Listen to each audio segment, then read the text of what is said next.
Hello मित्र, आप कैसे हैं। मैं उम्मीद करता हूं आप अच्छे होंगे और लगातार आप मेरे वीडियो देख भी रहे होंगे और आपको वीडियो पसंद में आ भी रहा होगा। तो आइए मित्र, आज हम अगला वीडियो देखते हैं। और ये वीडियो कौन सा है? ये वीडियो ऐतिहासिक विषय के रूप में दूसरे टेलर के रूप में ये वीडियो है। टेलर मैं इसलिए कह रहा हूँ क्योंकि मैंने पहले ही कहा था कि लगभग मैं 6 से 7 वीडियो में आपका लगभग इतिहास का पूरा कॉन्सेप्ट क्लियर करने की कोशिश करूँगा। अक्सर होता क्या है कि हम देखते हैं कि बहुत सारे विद्यार्थी इतिहास तो बहुत दिनों तक पढ़ लेते हैं, लेकिन उनको बहुत कन्फ्यूजन की स्थिति होती है कि कौन सा वंश भारत में किस जगह था और उसकी राजधानियाँ क्या थी और आपस में एक दूसरे में कैसा संबंध था। इस तरीके से थोड़ी सी भ्रम की स्थिति बनी रहती है और यही भ्रम की स्थिति लोगों को इतिहास के प्रति प्रेम नहीं जगा पाती है। इसलिए हमारा ये प्रयास है कि हम कम से कम समयों में आपका पूरी तरीके से कॉन्सेप्ट क्लियर कर दें। ठीक है मित्र, तो आइए हम चर्चा करते हैं। देखिए, इसके पहले हमने नेक्स्ट वीडियो में उत्तर भारत के लगभग आप देखेंगे कि हर्षवर्धन, जी हाँ, हर्षवर्धन तक के मैंने सारे चीज़ों का एक अवलोकन कर लिया था। और स्टार्ट मैंने कहाँ से किया था? महाजनपदों के उदय से। तो महाजनपदों के उदय से मैंने पहला वंश स्टार्ट किया था, हर्यक वंश। ठीक, हर्यक वंश को मैंने स्टार्ट किया था और हर्यक वंश लेकर वर्धन वंश तक आते आते जितने भी इम्पोर्टेंट शासक थे और जितने भी वंश थे उनका आपस में एक दूसरे से क्या लिंक था और साथ ही साथ कहाँ पर भारत में केंद्रीकृत व्यवस्था देखने को मिली और कहाँ भारत पर विकेंद्रीकृत व्यवस्था देखने को मिली, और साथ ही साथ उस समय कौन कौन से विदेशी आक्रमण हुए थे उसके संदर्भ में हमने देखा था। तो मेरा ये प्रयास है कि हम पूरे इतिहास को 6 खंडों में बांट कर देखेंगे। 6 खंडों का मतलब ये है कि एक टेलर के रूप में अभी हमारी जो चर्चा हो रही है वह उत्तर भारत के वंशों के शासकों के संदर्भ में हो रहा है। जब मेरा उत्तर भारत के पूरा कंप्लीट वंश के शासकों के बारे में कंप्लीट हो जाएगा तब हम दक्षिण भारत के वंश के शासकों के बारे में चर्चा करेंगे। हाँ, लेकिन ये है कि उत्तर भारत के वंश के शासकों की चर्चा करते समय हम आपको दक्षिण भारत के संदर्भ में थोड़ा हिंट देते रहते हैं और फिर जब हम दक्षिण भारत के वंश के शासकों के बारे में बताएंगे तो वहाँ से उत्तर भारत के बारे में भी हिंट देते रहेंगे। इससे क्या होगा कि आपकी जो समझ होगी उत्तर भारत के इतिहास के वंशों के संदर्भ में, शासकों के संदर्भ में आपकी समझ पूरी तरीके से विकसित हो जाएगी और ऐसा मेरा विश्वास है। और मैं ये कहना चाहता हूँ जो ये मेरा वीडियो एक इतिहास के टेलर के रूप में ये नए विद्यार्थियों के लिए बहुत लाभदायक है। क्यों लाभदायक है? क्योंकि कम से कम समयों में जो लोग 1-2 साल पढ़कर पूरी समझ विकसित नहीं कर पाते हैं, मुझे यकीन है कि अगर मेरे इस वीडियो को आप ध्यानपूर्वक सुन लेंगे तो आपकी इतिहास पर एक दृष्टि में ही इतिहास के सारे कॉन्सेप्ट क्लियर हो जाएंगे कि हमको पढ़ना कैसे चाहिए और आपस में लिंक स्थापित कैसे करनी चाहिए। इसकी कला आपके अंदर डेवलपमेंट हो जाएगी। ठीक मित्र, तो आइए हम देखते हैं कि जैसे कि हमने हर्षवर्धन के संदर्भ में आपने देखा था कि हर्षवर्धन एक ऐसा शासक था जो उत्तर भारत को केंद्रीकृत व्यवस्था को बनाए रखा हुआ था।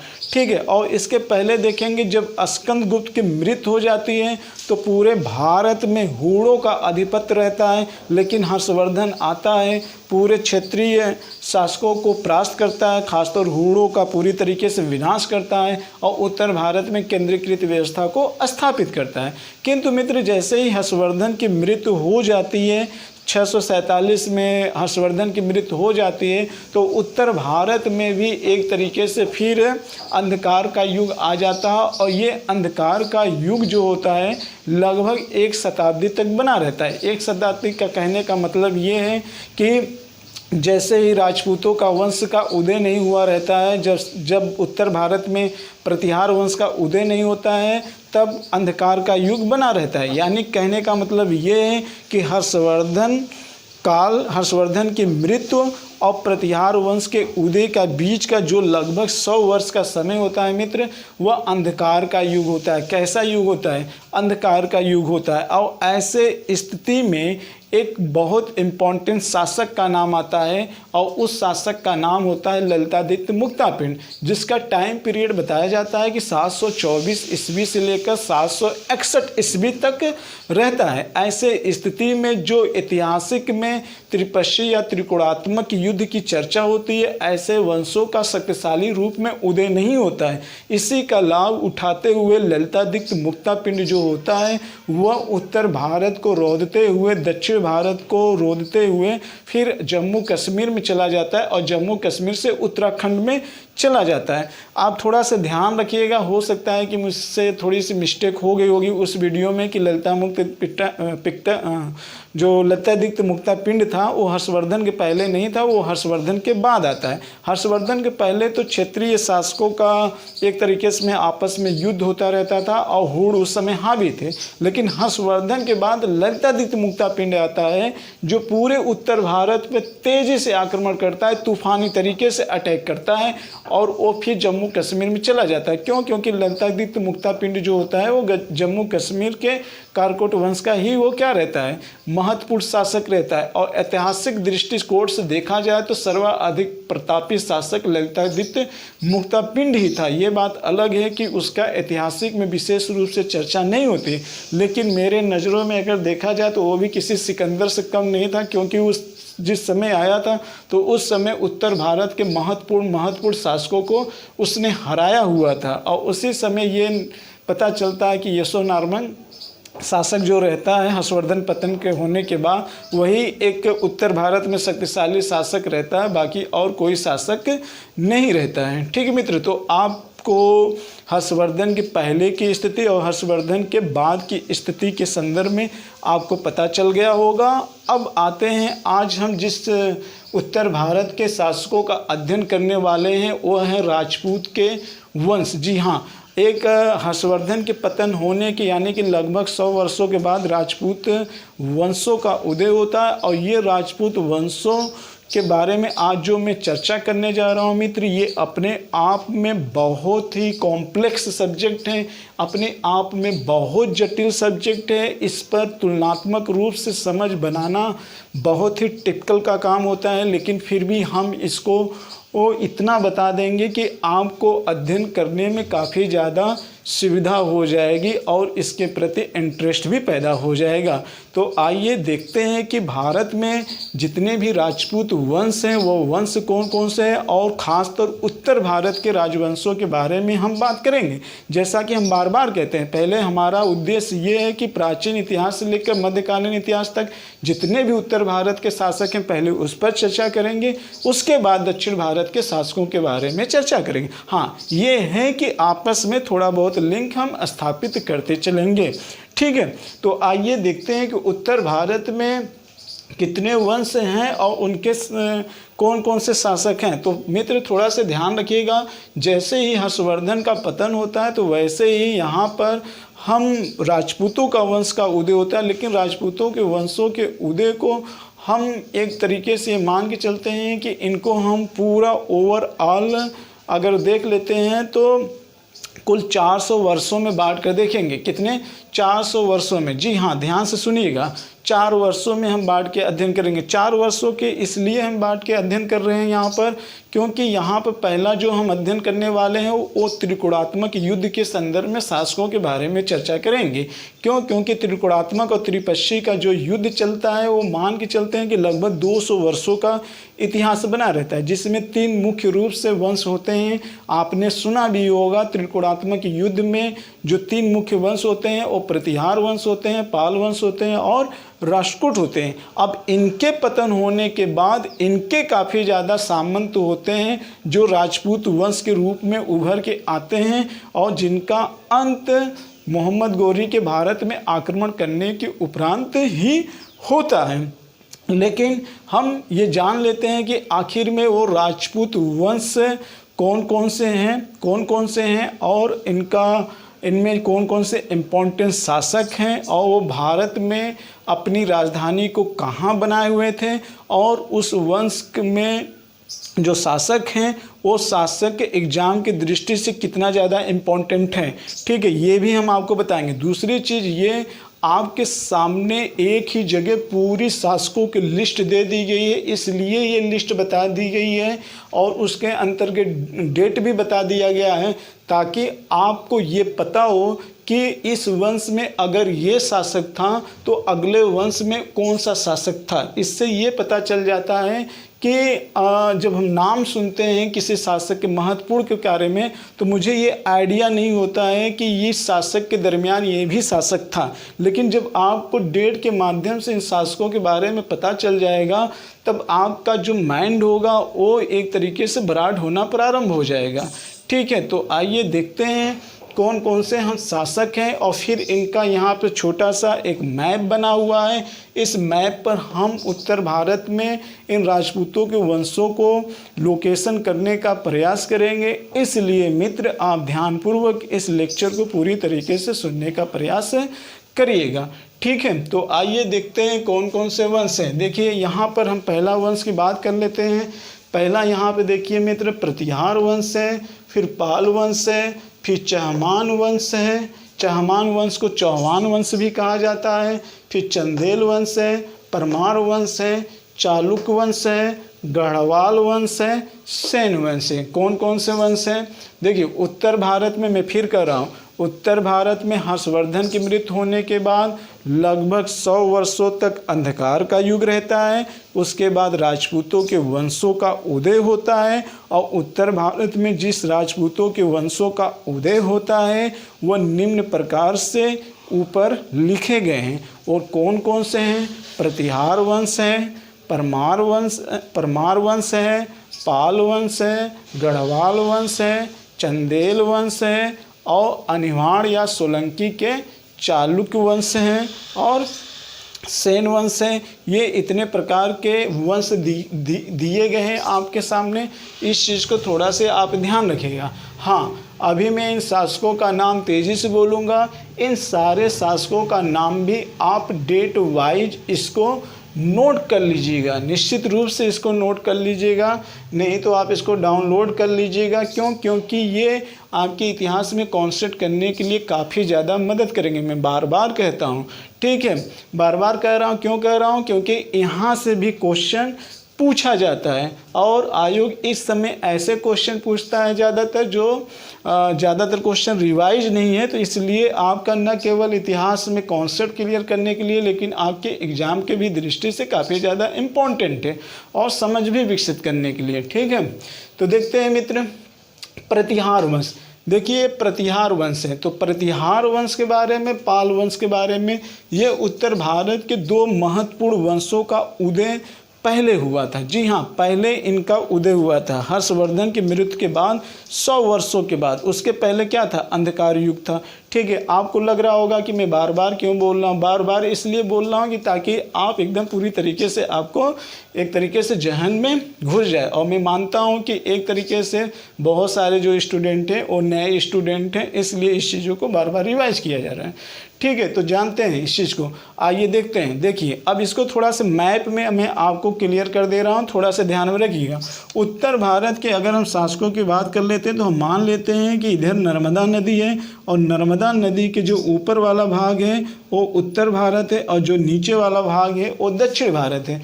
ठीक है, इसी को बिंद पर्वत भी इसी को अलग करता है। अब थोड़ा सा देख लेते हैं इस चीज़ को। देखिए हर्षवर्धन, पहले तो आप हर्षवर्धन के संदर्भ में जाइए, तो इसके पहले मैंने हर्षवर्धन के बारे में बता दिया गया। अब देखते हैं। देखिए कन्नौज, हर्षवर्धन ने अपनी राजधानी कहाँ बनाई हुई थी? कन्नौज अपनी राजधानी बनाई हुई थी। तो थोड़ा सा ध्यान में रखिएगा, यहाँ पर मान लेते हैं कन्नौज जो हर्षवर्धन अपनी राजधानी बनाया हुआ था। अब हर्षवर्धन तो मर जाता है, 100 वर्ष तक अंधकार युग रहता है। लेकिन अब देखते हैं कि यहाँ पर देखते हैं तो यहाँ पे जो वंश का उदय होता है गुजरात और राजस्थान में। जी हाँ, गुजरात और राजस्थान में जो उदय होता है मित्र, तो यहाँ पर प्रतिहार वंश, कौन सा? प्रतिहार वंश उदय होता है। ठीक है, ऊपर लिखा गया इसलिए हम यहाँ पर लोकेशन नहीं करेंगे। तो यहाँ पर प्रतिहार वंश है और यहाँ जो मित्र बंगाल में है, वो बंगाल में यहाँ किस वंश का उदय होता है? पाल वंश। पाल वंश किसके जगह पे आते हैं? पाल वंश बंगाल में इसके पहले कौन थे? हुड़ थे। कौन थे? हुड़ थे। और कन्नौज अपनी राजधानी पे यहाँ हर्षवर्धन बनाया हुआ था, लेकिन हर्षवर्धन की मृत्यु होने के बाद 80 का साल युद्ध हो जाता है। तो यहाँ पे कन्नौज पर दो भाई रहते हैं, एक का नाम रहता है इंद्रायुध और एक का नाम रहता है चक्रायुध। ठीक है, तो ये थोड़ा सा ध्यान रखिएगा कि ये जो रहता है चक्रायुध को परास्त करके कन्नौज पर अधिकार करता है प्रतिहार वंश, और पाल वंश भी अधिकार करता है। और एक यहाँ पर है, एक वंश है कौन सा? राष्ट्रकूट वंश। कौन सा वंश है? राष्ट्रकूट वंश। तो इतिहास में ये माना जाता है कि इसी कन्नौज पर अधिकार करने के लिए ये तीनों वंश अटैक करते हैं। तीनों वंश क्या करते हैं? अटैक करते हैं। ठीक है, तो इतिहास में ये तीन वंशों का जो इतिहास चलता है मित्र, राष्ट्रकूट, पाल और प्रतिहार वंश, लगभग 200 वर्षों का हम इतिहास मान लेते हैं। लगभग 200 वर्षों का मतलब हम मान के चल लेते हैं। मोटी मोटा है ये, मोटी मोटा है, इसको समझिए कि 200 वर्षों तक इनमें आपस में युद्ध लड़ता है। तो इस तरीके से मान लेते हैं कि 750 से प्रारंभ कर लेते हैं, मोटी मोटा 750 से मान लेते हैं कि 950 तक इनमें आपस में क्या होता रहता है? युद्ध होता रहता है। ठीक है, 950 तक इनमें 200 वर्षों तक युद्ध होता रहता है। अब जरा देख लेते हैं, एट लास्ट में ये कहा जाता है कि कन्नौज पर किसका अधिकार होता है? तो थोड़ा सा ध्यान में आप इसको रखिएगा। कन्नौज पर अंतिम रूप से तीनों में युद्ध होता है, तो इनमें विजय होता है प्रतिहारों का। किसका? प्रतिहारों का। तो आप थोड़ा सा ये जान लीजिए कि प्रारंभ में तो प्रतिहार राजस्थान और गुजरात में रहते थे, लेकिन फिर बाद में इन्होंने अपनी राजधानी किसको बनाई? कन्नौज को बनाई। किसने बनाई? कन्नौज को बनाई। किसने बनाया? प्रतिहार वंशों ने बनाया। ठीक है, अब राष्ट्रकूट वंश यहाँ पे नहीं लिखा गया। क्यों? क्योंकि मैं आपको फिर कह रहा हूँ कि दक्षिण भारत के वंश के शासकों को हम अलग लिस्ट बनाएंगे। यहाँ पर हम उत्तर भारत के शासकों की लिस्ट बना रहे हैं। अब देखिए, प्रतिहार वंश है और पाल वंश है। हाँ, इतना ध्यान रखिए कि पाल वंश के पहले यहाँ पे कौन थे? हुड़ थे। और यहाँ पर प्रतिहार वंश के पहले यहाँ पे कौन थे? तो प्रतिहार वंश के पहले आप देखेंगे यहाँ पर बल्लभी थे। कौन थे? बल्लभी थे। वो मैत्रेय वंश के शासक थे ना, वो सब यहाँ पे रहते थे। ठीक है, अब कन्नौज पे कौन रहता था? हर्षवर्धन रहता है। अब यहाँ से इन राजपूतों का क्या हो जाता है? उदय होता है। तो अब ये तीन यहाँ पे इम्पोर्टेंट है, इस चीज़ को आप थोड़ा से हमेशा दिमाग में फिट कर लीजिएगा। क्यों? क्योंकि आगे चल के जितने राजपूत वंश हैं ये इन्हीं के नीचे दबे रहते हैं, और फिर इनका धीरे धीरे क्या होता है? उदय होता है। इनका क्या होता है? धीरे धीरे उदय होता है। ठीक है, अब इसको देख लेते हैं। देखिए, अब यहाँ पर हम देख लेते हैं मित्र, प्रतिहार वंश के डेट के बारे में देख लेते हैं। थोड़ा बहुत एक पॉइंट भी नोट करते जाइएगा आप। जैसे कि यहाँ पर प्रतिहार वंश का टाइम पीरियड कितना है? प्रतिहार वंश का टाइम पीरियड 730 ईस्वी से लेकर 955 ईस्वी तक माना जाता है। कितना? 730 से लेकर 955 ईस्वी तक माना जाता है। और मैं आपको ये बता दूं कि ये थोड़ा सा ध्यान रखिएगा मित्र कि जो यहाँ पर नागभट्ट प्रथम है, कौन है? नागभट्ट प्रथम है। तो नागभट्ट प्रथम के ही समय अरबों का आक्रमण होता है। बहुत ज़्यादा इम्पोर्टेंट पॉइंट है, ये ध्यान रखिएगा। अरबों का आक्रमण नागभट्ट प्रथम के समय होता है। जरा अगर सोचिए, जरा आप अपने दिमाग से सोचिए कि ललितादित्य मुक्ता पिंड के समय, जैसे ललिता मुक्ता पिंड के आक्रमण न होकर किसका आक्रमण होता? अगर इस समय अरबों का आक्रमण होता तो इस समय अरब पहले ही पूरे भारत पर कब्जा कर लिए होते। लेकिन होता क्या है कि उस अंधकार युग में अरबों का आक्रमण नहीं होता है। नागभट्ट प्रथम समय में मोहम्मद बिन कासिम का अटैक होता है, और सिंध का राजा एक रहता है जिसका नाम रहता है राजा दाहिर, उसको परास्त करता है। लेकिन आगे वो भारत में इसलिए नहीं पहुंच पाता है, क्यों? क्योंकि नागभट्ट प्रथम जो होता है उसको रोक देता है, और इस तरीके से उत्तर भारत में नहीं प्रवेश कर जाता है। ये थोड़ा से इम्पोर्टेंट पॉइंट आप ध्यान में रखिएगा कि यहाँ पर अरबों का भी आक्रमण होता है। और एक चीज़ मैं आपको बता दूँ, इतने वंशों में राजपूतों के समय में 3 विदेशी आक्रमण होते हैं। एक अरबों का आक्रमण, मोहम्मद बिन कासिम का आक्रमण होता है, एक महमूद गजनवी का आक्रमण होता है, एक मोहम्मद गौरी का अटैक होता है। और जब जब इनका अटैक होता है तो उस समय भारत में क्या स्थिति रहती है उसके भी संदर्भ में हम यहाँ पर चर्चा करेंगे। तो पहले आप क्या ध्यान में दे रहे हो कि अरबों के आक्रमण के समय प्रतिहार वंश का शासक कौन था? नागभट्ट प्रथम था। ये अरब से होकर आ रहे थे, इधर अटैक किए, लेकिन नागभट्ट प्रथम ने उनको क्या कर दिया? रोक दिया। इस चीज़ को ध्यान में रखिएगा। अब देखते हैं मित्र, अगर पूछा जाता है कि प्रतिहार वंश का वास्तविक संस्थापक कौन है, तो प्रतिहार वंश का वास्तविक संस्थापक वत्सराज को माना जाता है। किसको माना जाता है? वत्सराज को माना जाता है। और मैं आपको बता दूं, त्रिकोणात्मक युद्ध की जो शुरुआत होती है ये इसी वत्सराज से ही प्रारंभ होती है। किससे? वत्सराज से ही त्रिकोणात्मक युद्ध का प्रारंभ होता है, न कि नागभट्ट के समय होता है। शुरुआत किससे होती है? वत्सराज से प्रारंभ होती है। ये चीज़ आप अपने दिमाग में सेट कर लीजिएगा। इसके बाद देखते हैं, नागभट्ट द्वितीय रहता है, रामभद्र रहता है, भोज रहता है, महेंद्रपाल रहता है, भोज तृतीय रहता है, महीपाल रहता है, महेंद्रपाल रहता है, देवपाल द्वितीय रहता है। इसके बाद विनायक पाल रहता है, महीपाल द्वितीय रहता है, विजयपाल रहता है, राज्यपाल रहता है। और ये देखिए मित्र, अब थोड़ा सा आप ध्यान में रखिएगा, थोड़ा सा आप ध्यान पे रखिए, ध्यान से सुनिएगा। एग्जाम के शुरुआत के अगर आप समय देखेंगे तो नागभट्ट प्रथम, वत्सराज और नागभट्ट द्वितीय ये इम्पॉर्टेंट है, लेकिन एग्जाम में फिर क्वेश्चन कहाँ से पूछा जाता है, थोड़ा सा इसको आप में ध्यान में रखिएगा। पाल वाले में जो यहाँ पे महेंद्र पाल है, यहाँ से भी क्वेश्चन आ जाता है, लेकिन ये लास्ट के जो 3 शासक हैं यहाँ से थोड़ा से आपको इस चीज़ को ध्यान रखना होगा। राज्यपाल, त्रिलोचन पाल और यशपाल, ये तीनों पाल इम्पोर्टेंट इसलिए क्योंकि आप देख रहे होंगे कि यहाँ पे 730 से लेकर 955 तो लिखा हुआ है, लेकिन एक चीज़ ये है कि इनका तो पतन तो हो ही जाता है, लेकिन ये एक अवशेष के रूप में तीनों वंश यहाँ बचा रहता है। और इसी समय यहाँ पर महमूद गजनवी का आक्रमण होता है। उस समय राजपाल, त्रिलोचन पाल, यशपाल जैसे लोगों की चर्चा होती रहती है, इसलिए इनको भी याद कर लीजिएगा। इन्हीं के समय विद्याधर का आक्रमण होता है प्रतिहार वंश के समय, लेकिन ये इतने ज़्यादा शक्तिशाली इस समय नहीं होते हैं कि वो महमूद गजनवी को क्या कर सके, रोक सके। तो ये थोड़ा सा ये लास्ट के 3 पालों के विशेष में प्रश्न आता है, लेकिन यहाँ पर मैं चर्चा नहीं करूँगा। यहाँ पर मेरा मेन मोटो है कि आपको बस इंडिकेट करते चले जाना, ठीक है। तो ये थोड़ा सा आप ध्यान रखिएगा। ऊपर के यहाँ पर नागभट्ट प्रथम, वत्सराज, नागभट्ट द्वितीय इंपॉर्टेंट है, महेंद्रपाल भी आपके लिए इम्पोर्टेंट है। यहाँ पे देखिए मैं बता दे रहा हूँ, आप किसको किसको महत्व दे सकते हैं। महेंद्रपाल को देख सकते हैं, महीपाल को देख सकते हैं। इसके बाद आप इधर 3 शासकों को बहुत ज़्यादा आप यहाँ पर इस शासकों के संदर्भ में इम्पोर्टेंट नहीं दे सकते हैं। इस चीज़ को थोड़ा से आपको ध्यान में रखना होगा, ठीक है।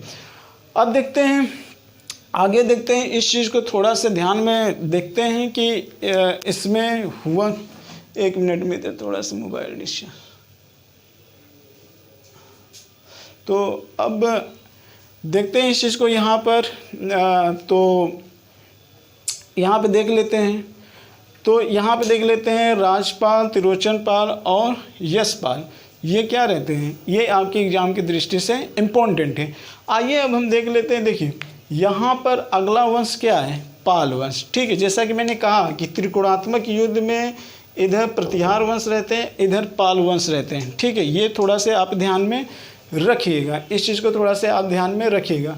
इसके बाद देख लेते हैं यहाँ पर गोपाल हैं, इनका भी टाइम पीरियड देख लीजिए कि लगभग इनका भी देखिए 730 के इनका भी चलता है, 955 का इनका भी 1000 तक रहता है। किससे? राज्यपाल के समय। क्यों? क्योंकि इन्हीं के समय महमूद गजनवी का आक्रमण होता है, ठीक है। ये चीज़ थोड़ा सा ध्यान में रखिएगा, बार बार मैं फोकस कर रहा हूँ। अब यहाँ पे देखिए पाल वंश 750 से लेकर 1161 तक इनका वंश बताया गया है। कितना? 1161 तक इनका वंश बताया गया है, ठीक है। अब यहाँ पे भी देख लेते हैं मित्र, यहाँ अच्छा त्रिकोणात्मक युद्ध में कभी कभी पूछा जाता है कि किसका लंबा सबसे समय काल चला था, तो प्रतिहार और पाल और राष्ट्रकूट वंशों में सबसे लंबा टाइम पाल वंश का ही चला था। लेकिन अंतिम रूप से कन्नौज पर किसने अधिकार किया था? तो किसने किया था? प्रतिहारों ने किया था। कन्नौज वही हर्षवर्धन वाला जो राजधानी का केंद्र बिंदु हुआ करता था। और महमूद गजनवी का आक्रमण किसके समय होता है? इससे राज्यपाल त्रिलोचन पाल के समय होता है। ठीक है, अब आपसे ये हमेशा चर्चा किया जाता है चंदेल में कौन थे? तो उस समय चंदेल का शासक क्या था? विद्याधर था। अब जरा सोचो, विद्याधर जिस समय शक्तिशाली होता है तो उस समय क्या ये सब रहते हैं? ये सब तो नहीं रहते हैं। अगर कभी, इसीलिए मैं कह रहा हूँ कि विद्याधर जब उदय होता है तो ये गौड़ हो जाते हैं, और जब इनका उदय होता है तब वो अवशेष की अवस्था में, सामंत की अवस्था में बने हुए थे।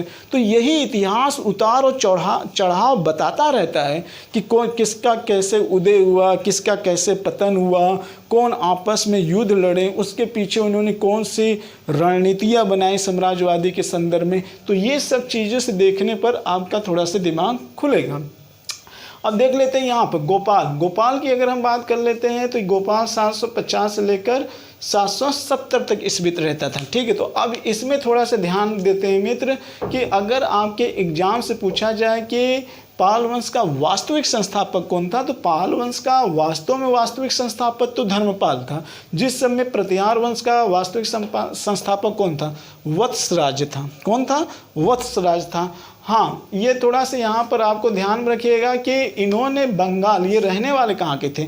बंगाल के रहने वाले थे, और इन्होंने अपनी राजधानी जो थी वो मुंगेर को बनाई हुई थी। किसकी बनाई हुई थी? मुंगेर को बनाई हुई थी। ठीक है, अब यहाँ पे देख लेते हैं धर्मपाल, देवपाल, विग्रहपाल, नारायणपाल, राज्यपाल। देखिए ढेर सारे पाल यहाँ पर भी है। अब एक राज्यपाल यहाँ पर है, एक राज्यपाल यहाँ पर है, लेकिन दोनों में अंतर क्या है? इस राज्यपाल के दौरान क्या महमूद गजनवी का आक्रमण हुआ था? नहीं, ये तो पाल वंश का है ना। किस राज्यपाल के समय हुआ था? जो प्रतिहार वंश का राज्यपाल था, इसके समय आक्रमण हुआ था। तो इस समय इतिहास में इतने ज़्यादा शासक हैं कि उनका नाम एक ही शासक का कई जगह नाम लिया गया है। लेकिन आपको थोड़ा सा ये होशियार होना चाहिए कि आखिर में किस शासक का नाम पूछना चाहता है एग्जामिनर। इसलिए मैं आपको इन सारी चीज़ों को यहाँ पर लेकर आया हूँ कि ताकि नामों में जो एक कन्फ्यूजन की स्थिति होती है वो भी दूर हो जाए।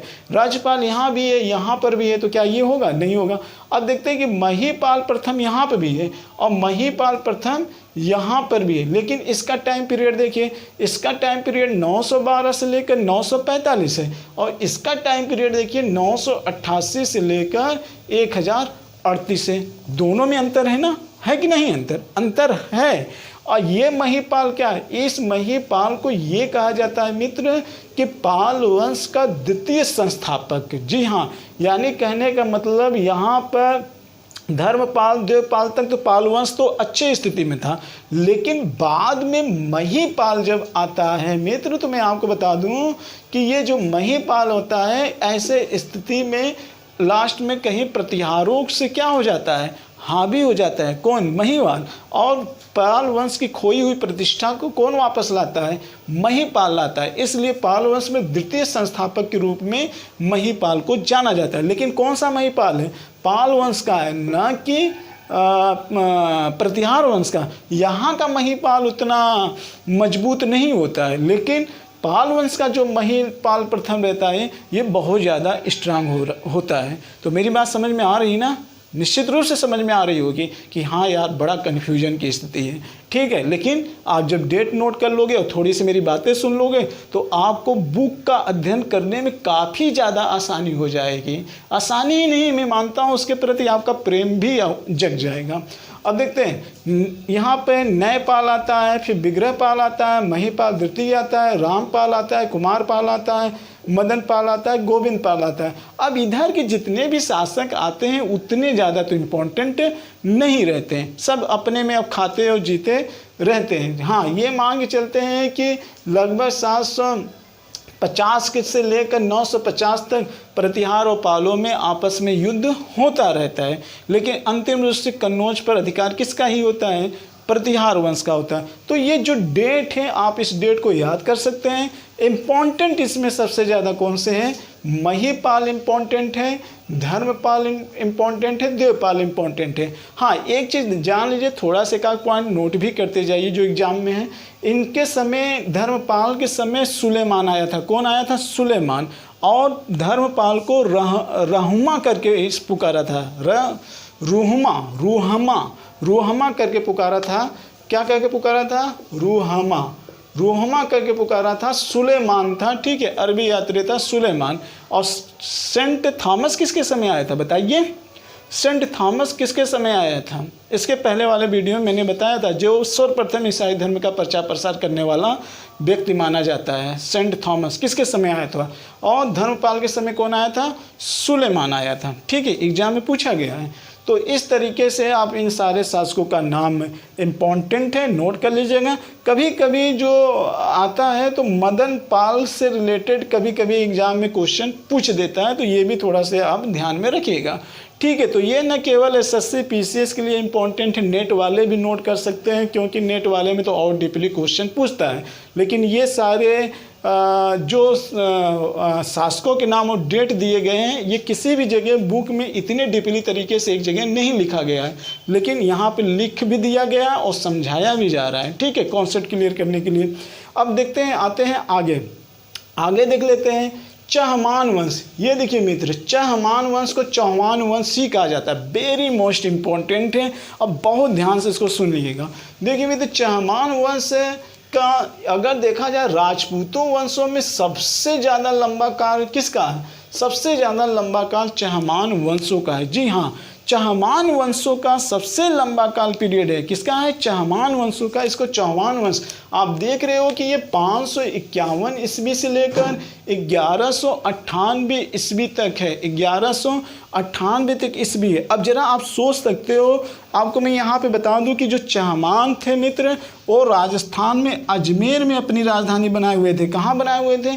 अजमेर में इन्होंने अपनी राजधानी बनाई हुई थी। लेकिन ध्यान में रखिएगा कि ये जो चहमान थे कभी उभर के सामने नहीं आए थे। इसका मतलब ये आप जरा सोचिए कि जिस समय विष्णुगुप्त का शासन, गुप्त वंश का अंतिम शासक विष्णुगुप्त रहता है, उसके बाद देखेंगे न जाने कितने अंधकार का युग होता है, फिर हर्षवर्धन आता है, तब उसके पहले ही चहमान वंश रहते हैं, लेकिन कहीं उसकी चर्चा होती है? नहीं चर्चा होती। हाँ, एक चीज़ थोड़ा सा था कि इसको था इस समय, इसको शाकंभरी कह के भी पुकारा जाता था। क्या कह के? शाकंभरी। तो चहमान का मतलब क्या था? शाकंभरी था, हर्षवर्धन के समय ही था, लेकिन ये बहुत गौड़ था, इसका उदय नहीं हुआ था। ध्यान से सुनिएगा, इसका उदय होता कब है मित्र? इसका उदय यहाँ से ऐतिहासिक दृष्टिकोण से इम्पॉर्टेंट हो जाता है। कहाँ से? विग्रहराज तृतीय से। अब ये देखिए, विग्रहराज तृतीय और दुर्बल राज्य से इम्पॉर्टेंट यहाँ पर हो जाता है। हाँ, ये है कि चहमान वंश की कभी भी स्थापना पूछे कि इसका संस्थापक कौन था, तो ध्यान से सुनिएगा, इसका संस्थापक तो वासुदेव था। ध्यान से सुनिएगा, वासुदेव था, लेकिन वास्तविक संस्थापक कौन था? तो अजय राज को माना जाता है कि ये इसका वास्तविक संस्थापक के रूप में अजय राज को माना जाता है, ठीक है। लेकिन उतना ज़्यादा इम्पोर्टेंट ये अपने आप को बना नहीं पाए थे, ठीक है। अब इसमें देखिए, इनकी शासकों की बड़ी लंबी लिस्ट है। देखिए, यहाँ से लेकर फिर यहाँ और फिर यहाँ। अब ध्यान से सुनिएगा, अब इसमें नाम आते हैं। अभी मान लीजिए विग्रहराज का नाम आ गया, अर्लोराज का नाम आएगा, तो आप तो ढूंढने का प्रयास करेंगे कि अर्लोराज के पहले कौन था और अर्लोराज के बाद कौन था। जब तक हम किसी की जड़ तक नहीं जाते हैं मित्र, तब तक हम उसके चक्रव्यूह को तोड़ नहीं पाते। किसी भी चक्रव्यूह को तोड़ना है तो उसको जड़ तक जाना आवश्यक है। किसी भी विषय के समझ में अगर विकसित करना है तो उसके जड़ में जाना आवश्यक है, तभी आप अच्छा उस विषय के प्रति समझ विकसित कर पाओगे और अपनी पर्सनालिटी को अच्छे तरीके से डेवलपमेंट कर पाओगे। ये चीज़ हमेशा याद रखना जीवन में। अब देखते हैं यहाँ पर इतने जो देख रहे हैं मित्र, ये तो एसएससी और सिविल के लिए तो उतना इम्पोर्टेंट नहीं है, लेकिन हाँ, एक यहाँ पर देखिए कहीं कहीं ये मिल जाता है कि जो ये वक्पति राज रहता है, ये चहमान वंश का वास्तविक संस्थापक वक्तपति राज रहता है। ठीक है, ये वक्तपति राज रहता है, प्रथम रहता है। इसके बाद देखेंगे तो कोई बहुत ज़्यादा इम्पोर्टेंट शासक नहीं है। हाँ, ये है यहाँ जो आप विग्रहराज तृतीय देख रहे हो, विग्रहराज तृतीय, इसने कहा जाता है कि इसने परमार वंश, जी हाँ, परमार वंश के शासकों से इसने मित्रता का संबंध स्थापित किया था। किसने? इसने स्थापित किया था। एक एक पॉइंट को ध्यान से सुनिएगा। परमार वंश, अब परमार वंश कौन थे? अब ध्यान में आ रहा होगा परमार वंश कौन थे। तो मित्र, ये परमार वंश का उदय जानते हैं कब हुआ था? परमार वंश का उदय जब प्रतिहार वंश का पतन हो जाता है, तब उत्तर भारत में प्रतिहार वंश के कई सामंत होते हैं। ये चहमान भी एक तरीके से प्रतिहार वंश के ही सामंत रहते। तो थोड़ा सा भारत के मैप में देख लेते हैं कि प्रतिहार वंश के पतन होने के बाद किन किन राजपूतों के वंशों का उदय हुआ था। तो ध्यान से देखिए यहाँ पर।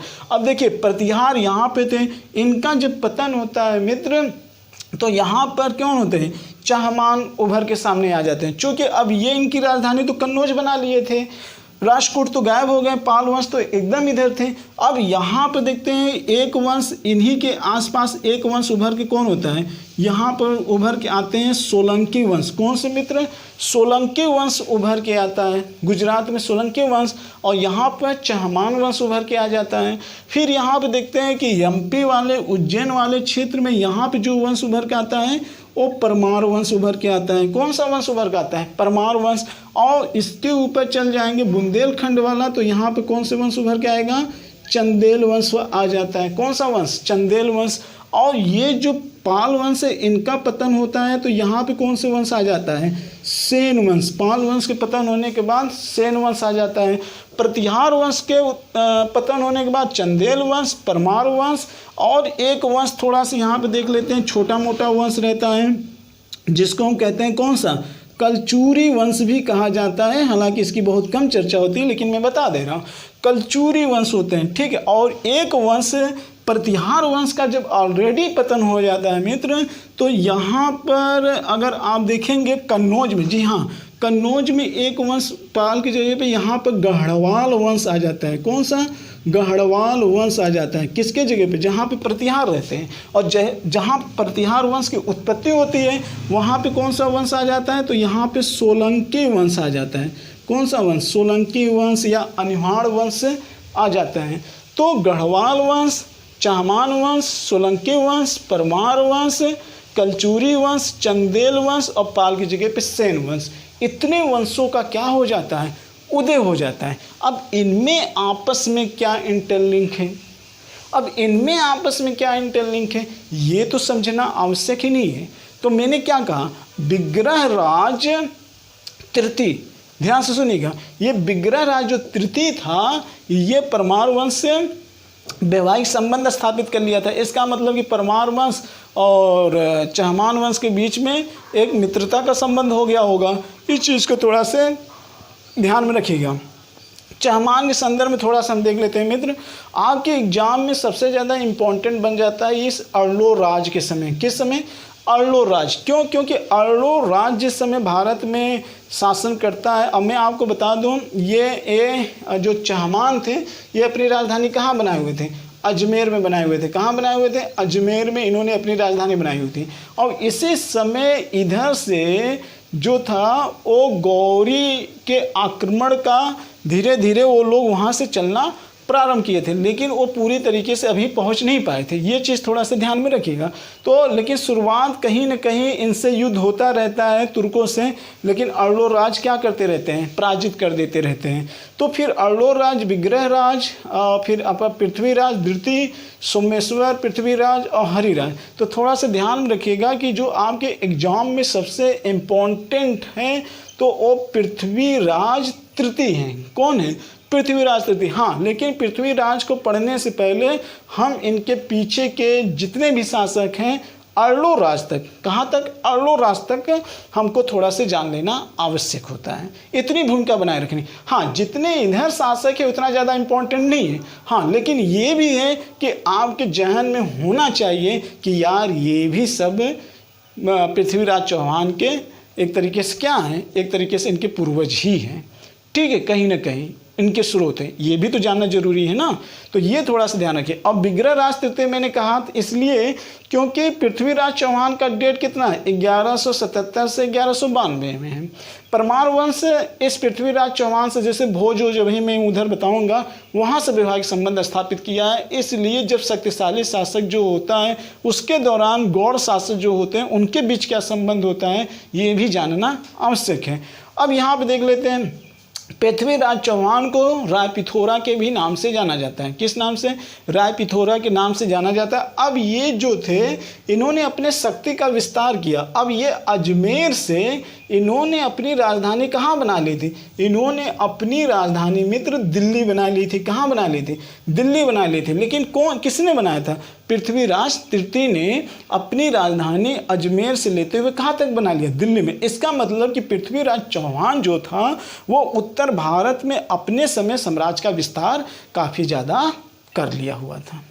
ठीक है, इतनी बात समझ में आ रही ना? इतनी बात तो आपको समझ में आ रही होगी। इसने क्या किया था? अपने साम्राज्य का विस्तार अपने समय में काफ़ी ज़्यादा चर्चा कर लिया था। इसीलिए इस चौहान वंश में पृथ्वीराज चौहान की ज़्यादा चर्चा होती है, बाकी शासकों की चर्चा नहीं होती। क्यों? क्योंकि वो गौड़ थे। लेकिन जानना भी तो आवश्यक है, ऐसा नहीं है कि इनकी चर्चा नहीं होती, होती है। लेकिन इतिहास में यहाँ से बहुत कम प्रश्न आए हुए हैं, इसलिए लोग विशेष तरीके से इसके बारे में उतना पढ़ाते नहीं और ना तो लोग जानने का प्रयास करते हैं। लोग अपने काम से मतलब रखते हैं, ठीक है। लेकिन जानना मुझे चाहिए, ठीक है, जानना मुझे चाहिए। और मेरा कर्तव्य बनता है कि हम कम से कम आपके अंदर एक पढ़ाई के प्रति जो एक जिज्ञासा के बीज है उसका रोपण कर दें। अब देखते हैं, आइए अगला देख लेते हैं। अब देखते हैं चंदेल वंश। जी हाँ, चंदेल वंश के बारे में भी आप सुन लीजिए। किसके बारे में? चंदेल वंश। अब देखिए यहाँ पर थोड़ा सा देख लेते हैं कि कहा जाता है कि पृथ्वीराज चौहान किसको पराजित किया था। पृथ्वीराज चौहान का जिस समय उदय हुआ था मित्र, उस समय चंदेल वंश गौड़ की अवस्था में थे। ये बताया जाता है कि पृथ्वीराज चौहान इस शासक को पराजित किया था। इसका क्या नाम है? अभी मैं दिखा रहा हूँ, ये देखिए, प्रमादित्य। अब देखते हैं दोनों का टाइम पीरियड देख लेते हैं। 1165 से लेकर 1202 तक प्रमादित्य रहा। और आपको पता है कि पृथ्वीराज जो चौहान है वो 1108, यहाँ पे देखिए 1177 से 1192। क्यों? क्योंकि मोहम्मद गौरी ने पृथ्वीराज को तराइन के युद्ध में पराजित किया था कि नहीं। और उसी समय कौन है? प्रमादित्य। अब जरा देखिए, इनका अंत होने वाला है और ये अभी यहाँ पर बने हुए हैं। लेकिन जरा सोचिए कि विद्याधर कहाँ है? विद्याधर यहाँ पर है। अब इससे ये पता चल जाता है कि यार पृथ्वीराज चौहान ने चंदेल वंश को जिस समय पराजित किया था उस समय विद्याधर नहीं था। अगर विद्याधर होता तो क्या मजाल थी पृथ्वीराज चौहान को पराजित कर देते, जिसने महमूद गजनवी को पराजित किया था। जिसने महमूद गजनवी को पराजित किया था उसे पृथ्वीराज चौहान पराजित कर सकते हैं? कल्पना करिए एक तरीके से। तो इसका मतलब इन्होंने जिसको पराजित किया था उस समय गौड़ शासक कौन था? प्रमादित्य था, विद्याधर नहीं था।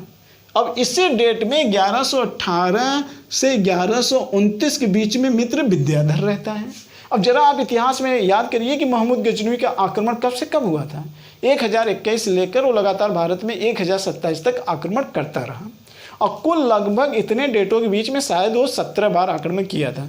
कितनी बार आक्रमण किया था? 17 बार आक्रमण किया था। तो ये विद्याधर का टाइम पीरियड था। इसके टाइम पीरियड में कौन आक्रमण किया था? महमूद गजनवी। और इसके टाइम पीरियड में किसने आक्रमण किया था? गौरी ने आक्रमण किया था। किसने? गौरी ने आक्रमण किया था। ठीक है, गौरी तो 1178 में अटैक कर देता है, लेकिन वो आता रहता है लेकिन अंतिम रूप से पराजित नहीं करता है। और विद्याधर 1100 महमूद गजनवी इसी के समय अटैक करता है। और उस समय मैं आपको बता दूं, जो आप यहाँ पे देख रहे हो राज्यपाल, इस समय प्रतिहार वंश का शासक कौन रहता है? राज्यपाल रहता है। यहाँ पे तो आप समझ रहे हो कि प्रतिहार वंश क्या हो गए? ये जो कन्नौज पे बैठने वाले यहाँ पे प्रतिहार थे वो कमजोर हो चुके थे, निस्सहाय हो चुके थे। राज्यपाल। अब जरा सोचिए कि अगर वत्सराज होता तो क्या महमूद गजनवी जीत पाते? इस वंश का सर्वाधिक शक्तिशाली था। आप इससे समझ क्या रहे हो? इससे यही पता चल रहा था कि जिस वंश का जो सर्वाधिक शासक होता था उस समय विदेशी लोग को हराना, क्या विदेशी लोग भारत में आना एक बड़ा मुश्किल कार्य था। आखिर में विद्याधर चंदेल वंश का था, इसने संभाला था कि नहीं संभाला था? लेकिन राज्यपाल जो प्रतिहार वंश के थे, ये गौड़ थे, नहीं संभाल पाए। और यहां पे पृथ्वीराज चौहान ने प्रमादिदेव को हरा दिया, ये गौड़ थे, इनका लाभ उठा लिया। ठीक, अब आप देख रहे हो कि चंदेल, चहमान और पाल और प्रतिहार आपस में कहीं ना कहीं मैं लिंक कर रहा हूं कि नहीं कर रहा हूं आपस में। अब ऐसे जब आप पढ़ोगे लिंक करके, तब आपका इतिहास का क्या होगा, कॉन्सेप्ट ज्यादा क्लियर होगा। ठीक है, बहुत ध्यान से समझने की कोशिश करिएगा। तो अब देखिए, पृथ्वीराज चौहान जो मोहम्मद गोरी से पराजित हुआ था, मोहम्मद गोरी से पृथ्वीराज तराइन के युद्ध में पराजित हुआ था, और इसका डेट देखिए 1177 से लेकर 1192 में ये गद्दी पे बैठा हुआ था। तो क्या जिस समय चहमान वंश का ये टाइम पीरियड चल रहा था, क्या गुजरात में कोई नहीं था? उस समय सोलंकी वंश का शासक था मूल राज्य धृति। आपको मैं तुलनात्मक करके दिखा दूं। सोलंकी वंश देखिए कहाँ है मित्र, यहाँ पे देखिए, यहाँ पे चालुक वंश, इसको गुजरात का अहिवाड़ वंश भी बोला जाता है, अहिवाड़ वंश, अहिनवाड़ वंश करके बोला जाता है। और सोलंकी वंश के ये चालुक हैं गुजरात के। अब यहाँ पे देखिए, जरा आपको मैं बता दूं, यहाँ पे लिखा होगा, ये देखिए यहाँ पे लिखा है भीमधृति। ये देखिए मित्र, भीमधृति और मूल राज्य धृति, ये देखिए दो हैं। 1178 से लेकर 1241 तक कौन है यहाँ पर? भीमधृति है।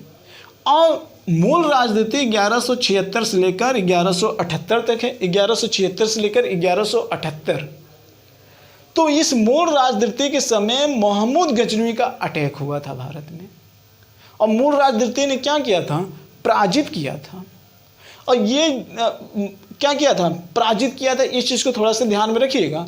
और भीमधृति के भी समय किसका अटैक हुआ था? मोहम्मद गजनवी का हुआ था, सॉरी मोहम्मद गोरी का हुआ था। लेकिन मोहम्मद गोरी क्या था, विजित नहीं हो पाया। अब यहाँ पे देखिए भीम प्रथम, ये देखिए भीम प्रथम, इसका टाइम पीरियड कितना है? 1024 से लेकर 1064 तक है। और सोमनाथ मंदिर पे अटैक कब हुआ था? 1025 में हुआ था। अब उस समय जो गुजरात का शासक है, ये जो चालुक वंश थे, कहाँ थे? गुजरात में थे। और ये भीम प्रथम उस समय का क्या था?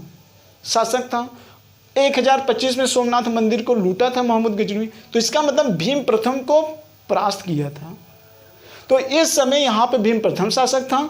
चंदेल वंश में कौन था? चंदेल वंश में देखेंगे तो विद्याधर शासक था। कौन था? विद्याधर था।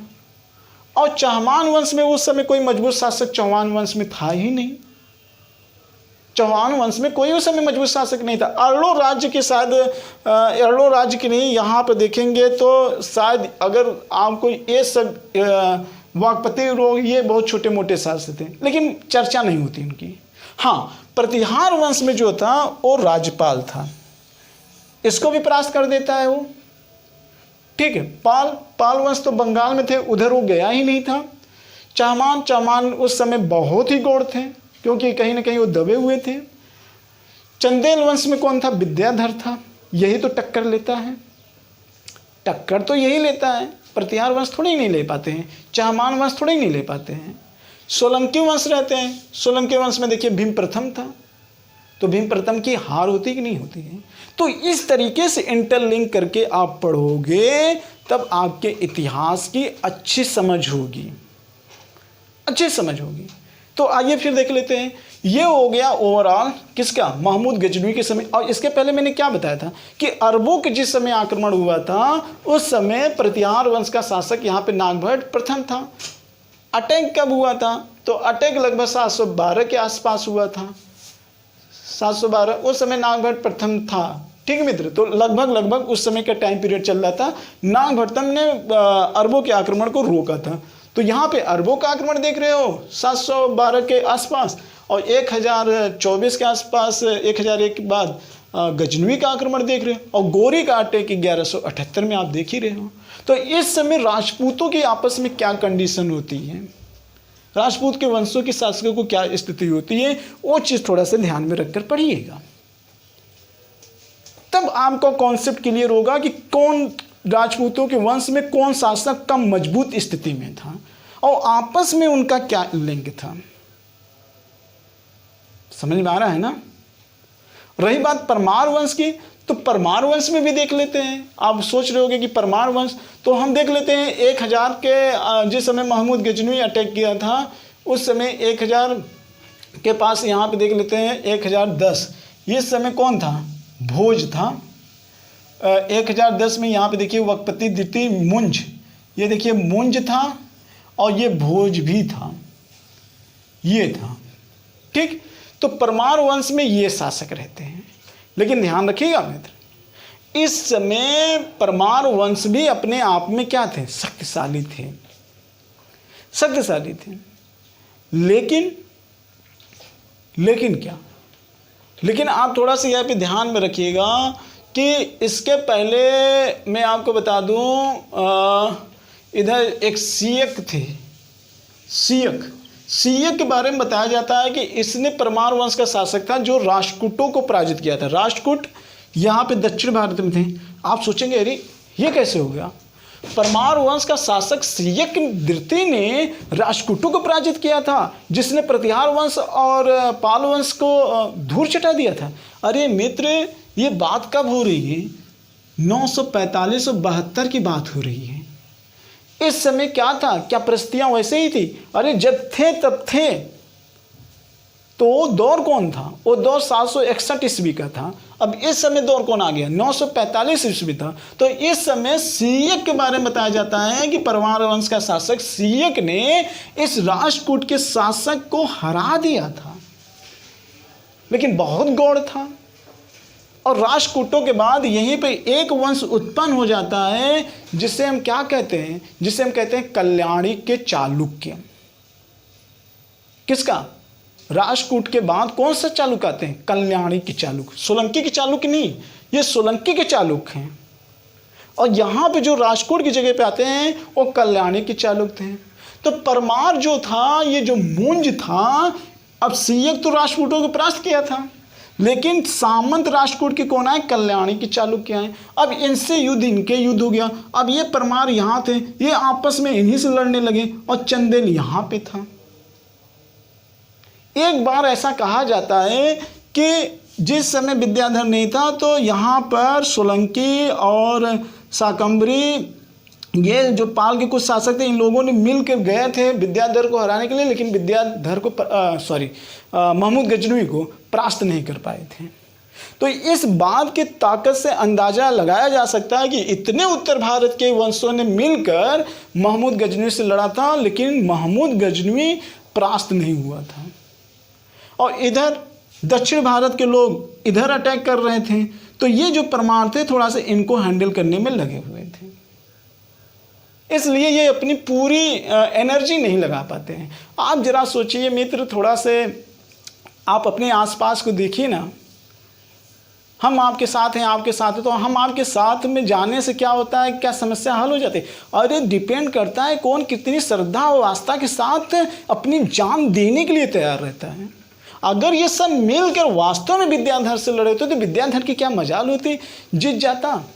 सिर्फ चंदेल वंश का एक शासक विद्याधर था जिसने पूरे मनोबल के साथ लड़ा था, तब मोहम्मद गजनी की हिम्मत नहीं पड़ी। और इतने लोग अगर मिल के जाते हैं तो क्या हिम्मत थी विद्याधर रुक पाता, लेकिन नहीं, हम साथ हैं, ये बात कहना अलग है। हम तुम्हारे लिए जान दे देंगे और जान दे देंगे, ये बात कहना अलग है। दोनों में अंतर होता है। दिल से अगर कोई दहाड़ दे सामने वाले दुश्मन को तो वो भाग जाएगा। आप मेरी बात समझ रहे हो गए। कहना दिल से लगना बहुत अंतर होता है, तो वो इतिहास मुझे बताता है।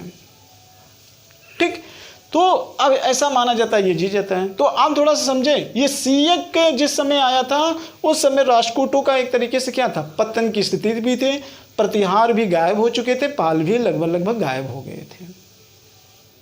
तो उदय किसका हुआ, परमार वंश का उदय हो रहा था, चंदेल वंश का उदय हो रहा था। अब यहाँ पे देखिए, जिस समय भोज यहाँ पे महान शासक था, तो उस समय आप देखिए चंदेल वंश का शासक कौन था, विद्याधर था। और इधर कल्याणी के चालुक्य भी अपने आप को मजबूत हो रहे थे। कल्याणी के चालुक्य यानी कि राष्ट्रकूट परमार वंश को अपने आप में बैलेंस करने में लगा हुआ था कि हम चंदेल को कैसे बैलेंस करें और उनको कैसे करें। और यही परमार वंश के लास्ट में देखेंगे तो ये विग्रह राज तृतीय परमार वंश से विवाह करके मित्रता का संबंध स्थापित कर लेता है। क्यों? कारण ये था कि एक समय ऐसा आता है कि इस परमार के पीछे ये आपके चंदेल वंश भी इसको हराने के में लग जाते हैं, कलचूरी भी इसको हराने में लग जाते हैं और सोलंकी भी इसको हराने में लग जाते हैं, सब मिलकर परमार। और इधर कल्याणी के चालुक्य भी इसके ऊपर अटैक करते रहते हैं। ये दौर भी परमार के वंश में आता है। ठीक है, तो हम आपको बता कैसे रहे हैं टाइम पीरियड, सारे शासकों का अगर आपको टाइम पीरियड है और आप एक एक शासक के बारे में पढ़ रहे हैं और उनके समकालीन डेट के बारे में याद कर रहे होंगे, तब आपको पता चल जाएगा कि भारत में किस वंश की किस समय क्या स्थिति हुआ करती थी। ठीक है, इससे कॉन्सेप्ट क्लियर हो जाता है। तो बहुत सारे क्वेश्चन जो होते हैं कॉन्सेप्ट से हल हो जाते हैं, कॉन्सेप्ट से हल हो जाते हैं अगर आपकी इस पर समझ होगी। और 1 लाइनियर 2 लाइनियर पढ़कर आप स्पीड में पढ़कर क्या पूरा कॉन्सेप्ट क्लियर कर पाएंगे? नहीं, कन्फ्यूजन की स्थिति रहेगी और इतिहास के प्रति प्रेम नहीं हो पाएगा। तो ये स्थिति थी चालुक्य वंश, सोलंकी के चालुक्य। यहाँ पे ध्यान रखिएगा, सोलंकी के चालुक्य हैं यहाँ पर गुजरात में। और ये कौन है? परमार वंश। परमार वंश राजधानी में मैंने बता दिया। परमार वंश अपनी राजधानी कहाँ बनाए थे? परमार वंश अपनी राजधानी ये 2 जगह अपनी राजधानी बनाए थे। एक उज्जैन में अपनी राजधानी बनाए हुए थे, एक धार में अपनी राजधानी बनाए हुए थे। उज्जैन और धार दोनों कहाँ पड़ता है? मध्य प्रदेश में पड़ता है। और चंदेल वंशों ने अपनी राजधानी कहाँ बनाई हुई थी? तो चंदेल वंश ने अपनी राजधानी बुंदेलखंड में बनाई हुई थी। उज्जैन के ऊपर वाला इलाका जो आपके यूपी में पड़ता है, पश्चिमी यूपी में, वहाँ पे चंदेलों ने बनाया हुआ था। ठीक, तो ये चंदेल, ये परमार, ये सोलंकी कहीं ना कहीं साथ में चल रहे थे। तो जब चंदेलों की शक्ति यहाँ पे गौड़ हो जाती है मित्र, यहाँ पर मैं आपको बता दे रहा हूँ कहाँ गया। ये देखिए परमादिदेव, ये देखिए पृथ्वीराज चौहान के समय यहाँ पे परमादिदेव रहता है।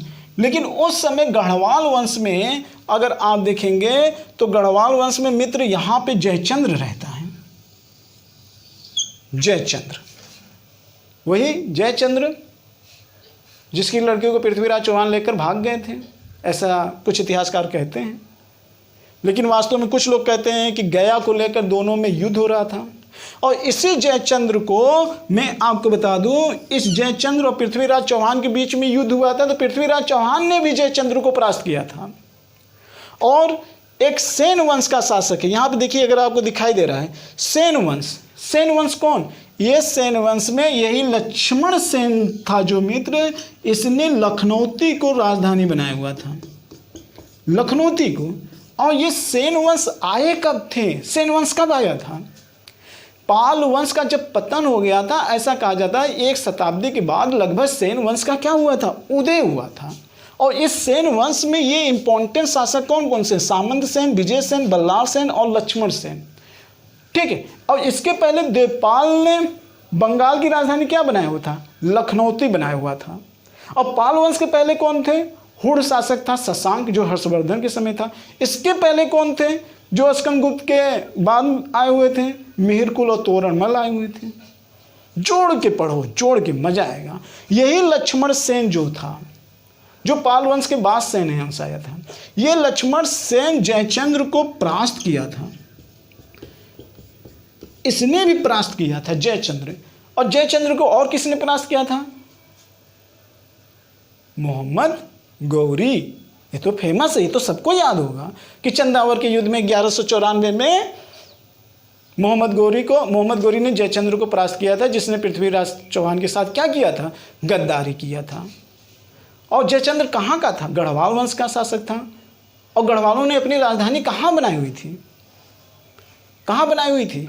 जहाँ पे प्रतिहार वंश के शासकों ने बनाई हुई थी। और प्रतिहार वंश के शासकों ने कहाँ बनाई हुई थी? जहाँ पर हर्षवर्धन ने बनाया हुआ था। और हर्षवर्धन ने राजधानी किसको बनाई हुई थी? जहाँ पर मोखरी वंश के शासक थे, और मौखरी वंश के शासकों ने कौन सी राजधानी बनाई हुई थी? कन्नौज। आ गया ना मजा? यार ये तो बड़ी इंटरेस्टिंग बात होगी कि एक साथ में सबको जोड़ दिया गया। ऐसे जोड़ के पढ़ो, मजा आएगा। ठीक है, तो कन्नौज को राजधानी किसने बनवाया था? गढ़वाल वंश। और गया को लेकर, और वहीं बगल में कौन थे? कन्नौज के थोड़े से दूरी पे थे दिल्ली, वहाँ पे रहते थे पृथ्वीराज चौहान। और मगध बिहार वाले क्षेत्र को लेकर, गया को लेकर, दोनों में आपस में पड़ती नहीं थी। जयचंद्र सोच रहा था कि मोहम्मद गौरी का साथ ले लें और इसके ऊपर इल्ज़ाम लगा दें कि ये कैरेक्टर लेस है, राजपूतों की निगाह में गिरा दिया जाए और मोहम्मद गौरी को मिलाकर इसको परास्त कर दिया जाए और फिर बाद में मोहम्मद गौरी यहाँ से चला जाएगा। इसीलिए कहा जाता है अगर जिसके लिए आप कुआं खोदोगे आपके लिए ऑलरेडी पहले से खाई तैयार होगी। क्यों कहा जाता है ऐसा? क्यों कहा जाता है ऐसा? इसलिए कहा जाता है कि आप अपने अकल को ही सबसे सुप्रीमो मत मानो। बहुत इंसान अपने आप में अक्लमंद होते हैं, तो समझदारी इसी में है कि ईमानदारी से और अनुशासित रूप से अपने आप पर विश्वास रख के काम करो।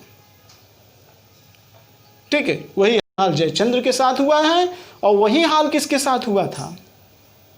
मीर जाफर।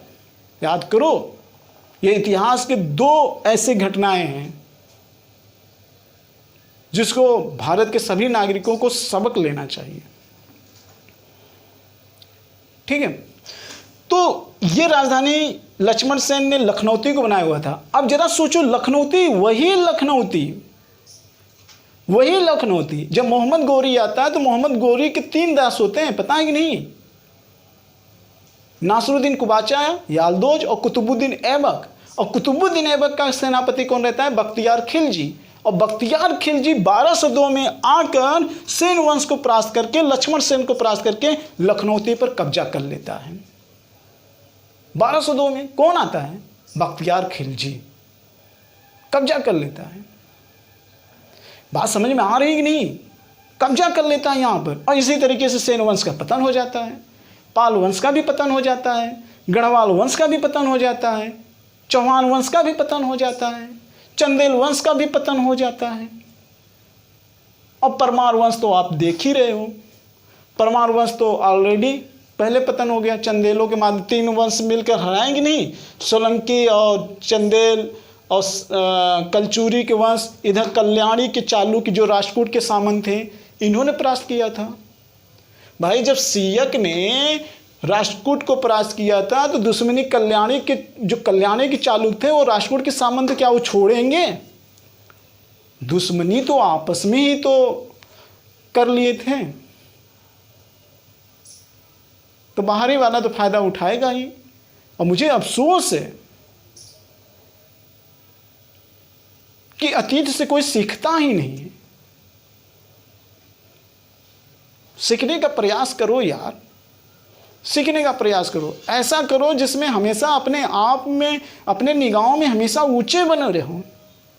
जिंदगी की यही अमृता है, जिंदगी की यही सबसे बड़ी अमीरी है। नहीं तो फिर बचपना जिंदगी में 20 साल 25 साल गुजार देते हो, 25 साल के बाद जब उम्र बीतती है तो लगता है कि बस करो अब मृत्यु का समय आ गया है। फिर चोरी डकैती कपट छिनौती बुरा किसके लिए? अमीरी के लिए कि गरीबी के लिए? और अमीरी और गरीबी है क्या वास्तव में? इतिहास को पढ़ो, पता चल जाएगा। आइए आगे देखते हैं। तो देखिए ये इस तरीके का पूरा एक के सुनिए। और परमार वंश का संस्थापक अगर पूछा जाता है तो कौन है? उपेंद्र राज।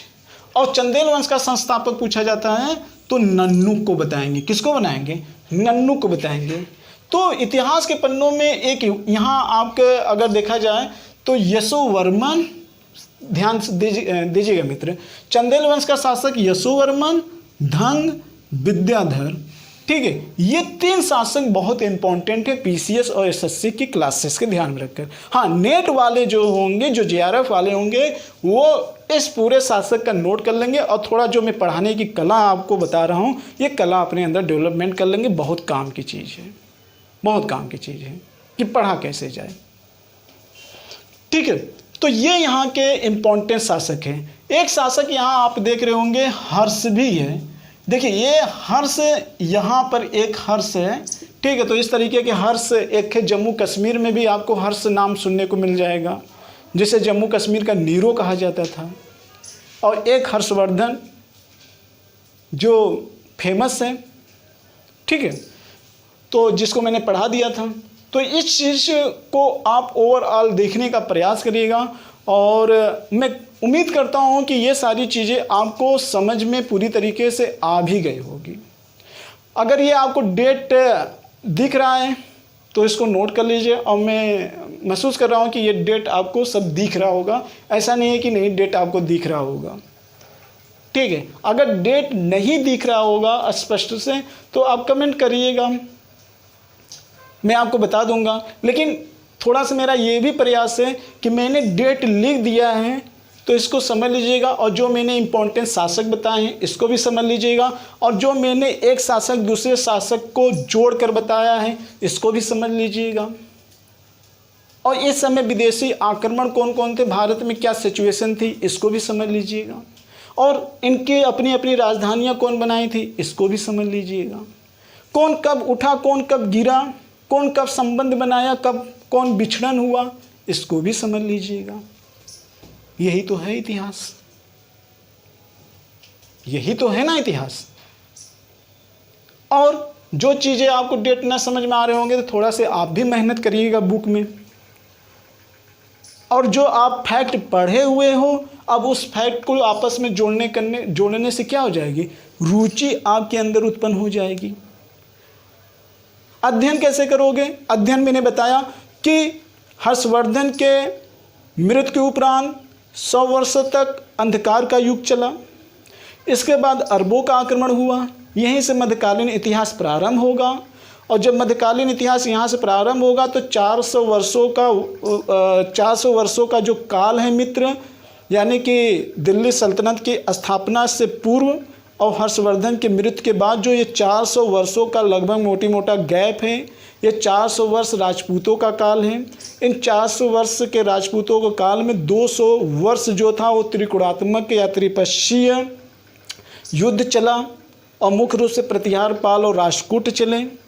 इनको एक करके पढ़ लेना। फिर जैसे इनका पतन हुआ तो इसके बाद जो नए छोटे छोटे अभी मैंने बताया, जैसे सोलंकी हो गए, गढ़वाल वंश हो गए, सेन वंश हो गया, चहमान वंश हो गया, चंदेल वंश हो गया, कलचूरी वंश हो गया, परमार वंश हो गया, ये छोटे छोटे वंश उभर के आए। इनको देख लीजिएगा, आपस में संबंध स्थापित कर लीजिएगा।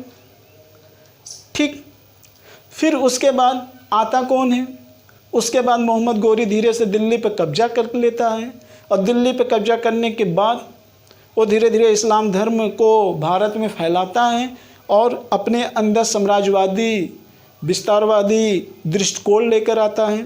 और कुतुबुद्दीन ऐबक इसको धीरे धीरे प्रचार प्रसार करता है। और फिर गुलाम वंश, गुलाम बास, फिर खिलजी वंश, और अलाउद्दीन खिलजी काफ़ी ज़्यादा भारत के एक एक क्षेत्रों को क्या कर लेता है, विलय कर लेता है। तो ये अभी मैं उत्तर भारत के वंश के शासकों के बारे में बता रहा हूँ। फिर उत्तर भारत के वंश के शासकों के बारे में जब चैप्टर ख़त्म हो जाएगा तो हम दक्षिण भारत के शासकों के भी बारे में बताएंगे और आपस में इंटरलिंक भी करेंगे। जिस तरीके से मैंने यहाँ पर सियक की चर्चा लिया, जो राष्ट्रकूट में पराजित किया। फिर यहाँ पर अगर आप देखेंगे राष्ट्रकूट में ध्रुव एक शासक बहुत इंपॉर्टेंट रहता है, गोविंद तृतीय भी रहता है, उसके समय वत्सराज रहते हैं, धर्मपाल रहते हैं, वो आपस में युद्ध करते रहते हैं। तो वो राष्ट्रकूट के वंशों के समय जब पढ़ाएंगे तब यहाँ पर आपको तुलना करके बता देंगे थोड़ा बहुत। ठीक है, मेरा बस यही है कि इतिहास का पूरा टेलर 6 घंटे का ये जो टेलर है वो आपको इतिहास में एक अच्छी रुचि जगाने के लिए पर्याप्त होगा। ठीक है, तो मैं उम्मीद करता हूँ कि ये वीडियो आपको अच्छा भी लगा होगा। अब आप और अच्छे से प्रयास करोगे। ठीक है मित्र, तो इसी के साथ मैं इस वीडियो का समापन कर रहा हूँ। नेक्स्ट टाइम एक नए वीडियो के साथ हम फिर मिलेंगे। इसी के साथ जय भारत, जय हिंद।